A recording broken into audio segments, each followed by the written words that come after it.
6 mois après la disparition du vol MH370 de Malaysia Airlines, l'affaire reste le plus grand mystère de l'histoire de l'aviation. Les familles des victimes continuent d'attendre des réponses à leurs souffrances.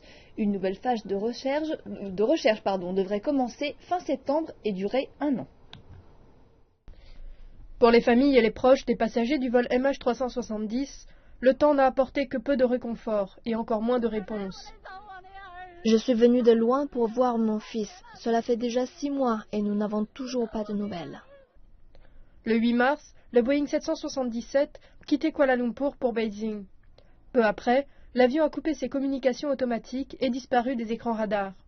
Des preuves ont plus tard montré que quelqu'un avait détourné l'avion du chemin prévu en direction du sud de l'océan Indien. Mais qui est-ce et pourquoi cette personne a-t-elle agi ainsi? Nul ne le sait. 26 nations ont participé aux recherches, les équipes étant dirigées par la Malaisie et l'Australie.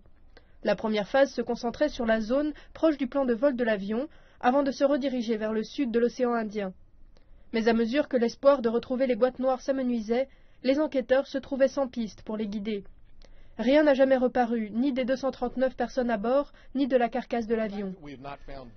Le fait que nous n'ayons trouvé aucun débris du vol 370 est pour moi l'un des plus grands mystères qui soit. Il y a de nombreux objets légers dans l'avion, des choses comme des verres en polystyrène ou bien les coussins des sièges. Ces objets peuvent flotter très longtemps.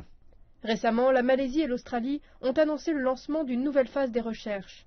Les deux nations se partageront les coûts, estimés à plus de 100 millions de dollars.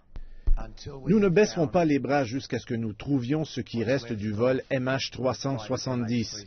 Nous le devons aux familles des disparus et aux pays en deuil. La nouvelle phase de recherche se concentre sur l'ouest de Perth, en Australie, une zone maritime couvrant près de 60 000 km². Un tournant dans les recherches, mais la peine reste constante. Sa présence quotidienne me manque, je le sens dans mon cœur et cela ne partira jamais.